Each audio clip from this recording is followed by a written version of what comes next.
Welcome back, or welcome if you're new to my channel. Today I'll be showing you how to make your own DIY fabric tags or brand tags, however you call it. This is a great way to just brand your items, and what you're going to need is a sublimation printer, sublimation paper, and that will give you a sublimation transfer. If you do not have a sublimation printer, you're welcome to buy sublimation transfers. If you guys are interested in how I create the file, please let me know and I will share that in a separate video. In addition to the transfer, you're going to need a heat press, satin ribbon, heat resistant tape, and butcher paper. That's all required in the sublimation process. I use satin ribbon because it's 100% polyester and it's great for sublimation. Here, I'm just cutting my transfer. I cut it in half and now I'm just cutting it into strips as well. My heat press only has a 14 by 14 area, and I like to keep my images within that space. Okay, so now that I have all my strips cut, what I'm going to do is measure the length of one strip. One strip is roughly about 9 inches, right? I'm not counting this extra part here. I'm going to cut roughly a 10-inch strip so that I have overhang on either side of this.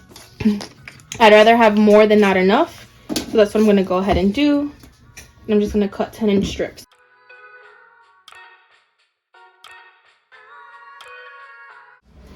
Okay, so now the next step in the process, the heat press, let's see. The heat press is where I need it to be.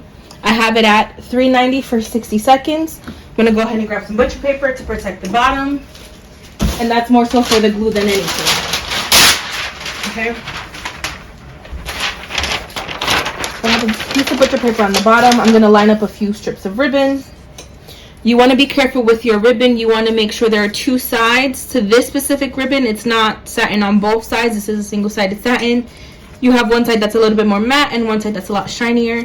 You can see the shininess on this side here.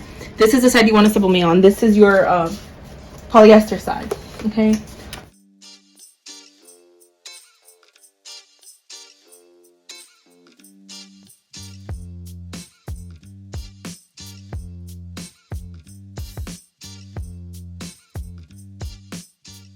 And again, paint the same thing. You want the shiny side up, not the matte side, okay? You can see the difference here. You can always feel the difference as well. That's why I'm rubbing on it. I'm going to take a long piece of tape to go ahead and put it across so that it does not move, and you'll see why in a moment. Now, I did that because I'm going to be spraying this adhesive onto it and I don't want it to be moving. This is 505 temporary adhesive.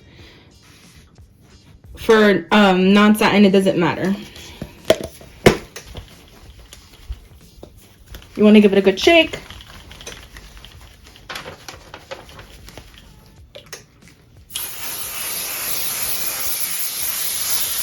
Put a nice heavy coat. I don't want the stuff moving around even after the press.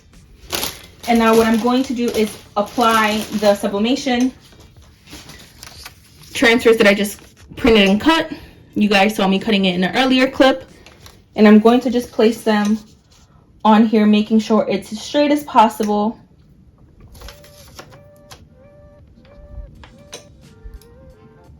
Without being covered by the tape, okay? And that is another reason why I made my strips a little longer.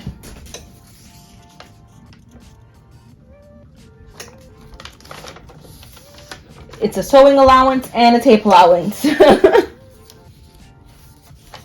doesn't matter what direction I put the tape in, since they're inverted both ways.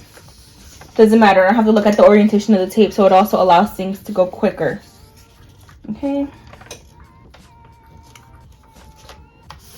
Trying to center as best as possible within the actual satin ribbon. Once everything is down, I'm making sure I'm within my plate. I'm pushing her back in, making sure it's centered for the most part. And then I'm gonna grab a piece of butcher paper for the top to place over it and then press down.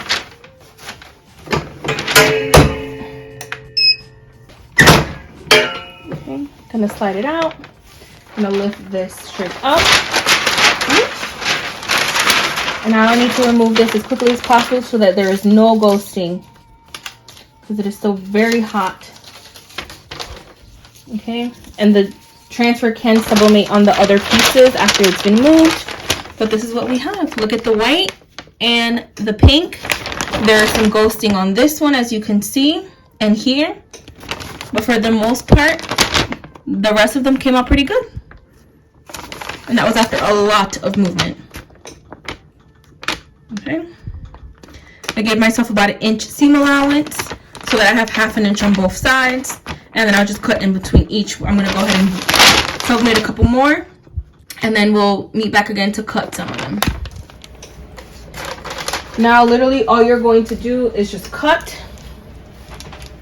in between.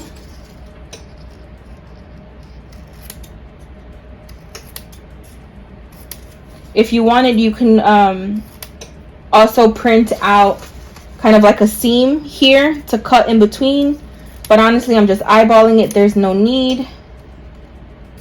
It doesn't have to be perfect just because I know this will be sewn into my garment. This is the middle piece here. Okay, this is a pink one. I will literally fold it in half. Give it a nice little pinch, and then that's what it looks like. So you can see the business name on either side the way I printed it. Okay. And then this is my seam allowance. Nice and easy. You can get a couple of these really quick.